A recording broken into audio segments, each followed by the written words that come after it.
A gente tá falando aqui um pouquinho e precisa falar do adversário, né, gente? Se você quer vencer um time, você tem que conhecer como é que ele joga. E temos até uma arte aí com os destaques desse time do Barcelona de Guayaquil. Aí tem o José Contreras, paredão venezuelano. Eu confesso que quando vejo assim, ó, paredão venezuelano, eu já falo, vamos ganhar. Assim, me desculpa.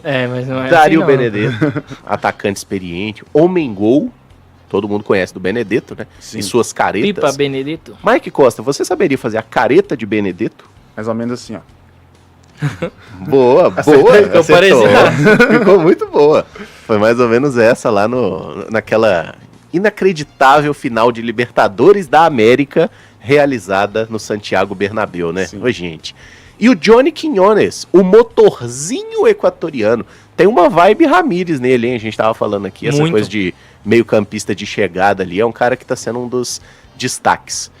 Aí do Contreras eu vi que os números dele são muito bons, né? Tem 10 jogos na temporada, tomou 3 gols apenas, né? O time tomou 5, o jogo que tomou 2 não foi ele, foi o reserva, Sim. que é o Cevallos, filho do Cevallos. Né? O feed de quem?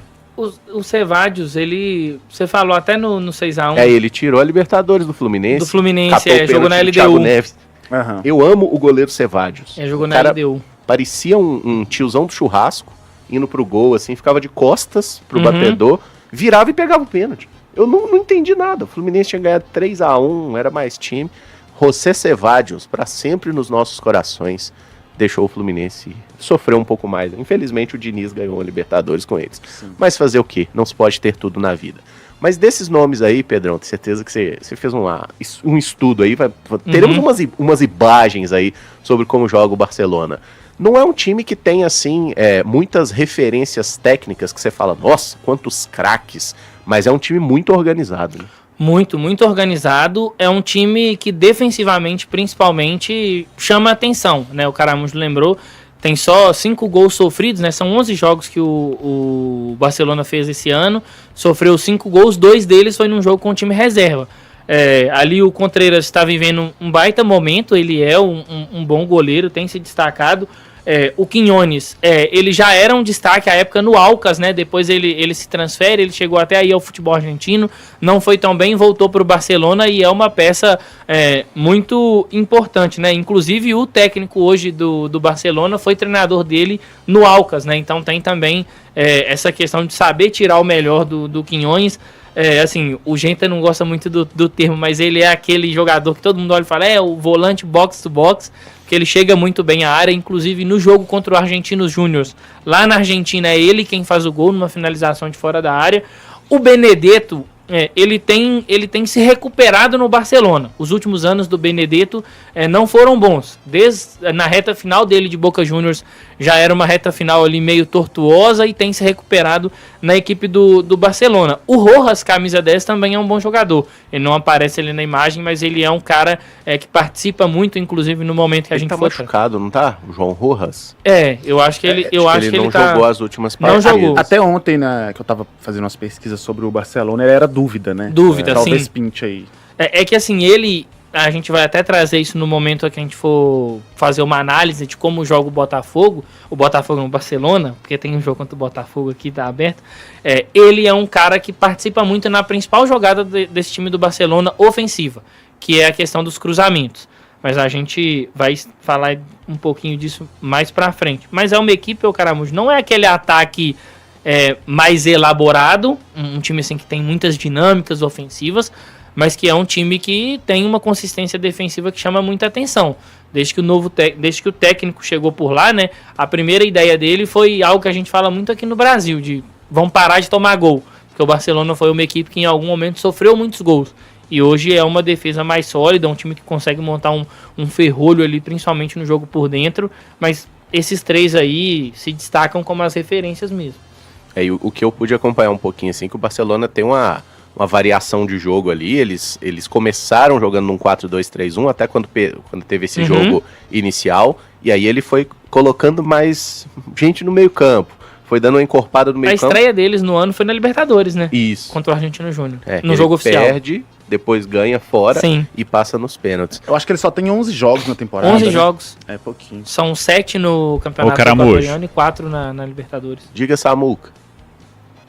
Eu estava até acompanhando o técnico deles, né, venezuelano, César Farias, e ele falando de o torcedor na Libertadores está com dúvida com o time, né, porque, como o Pedro disse aí, eles perderam para o Argentinos Júnior, buscaram a classificação fora e empataram com o Botafogo, né.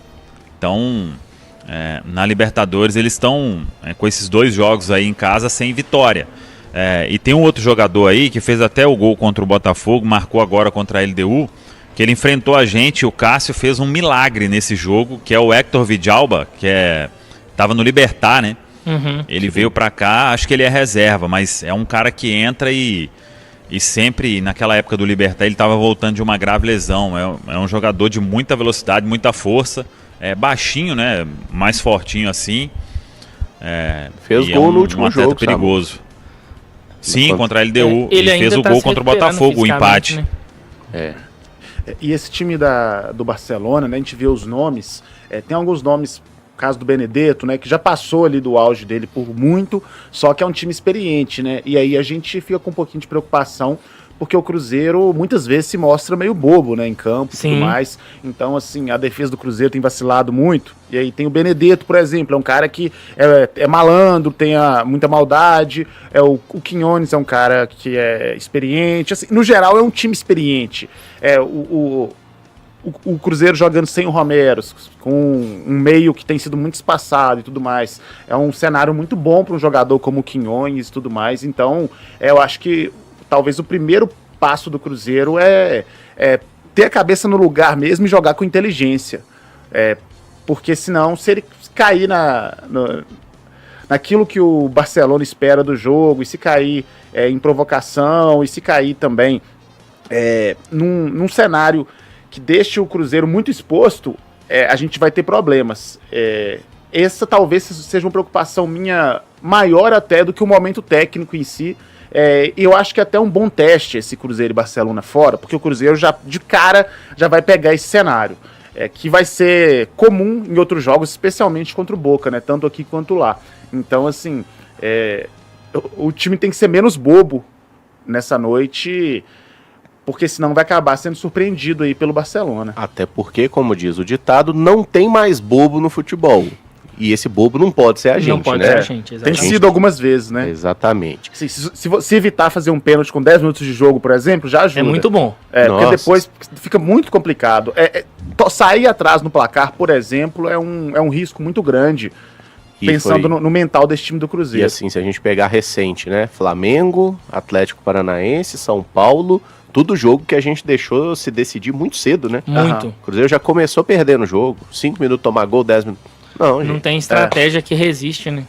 E quando a gente tem esse momento ruim tão longo assim, tudo desmorona, né? O cara já perde confiança, um perde confiança, o outro quer resolver sozinho, e aí fica uma bagunça. E quando você pega um time tão experiente como é o Barcelona e com rodagem sul-americana, coisa que a gente, como Samuel pontuou, a gente não tem em todos os jogadores, aí fica duplamente arriscado.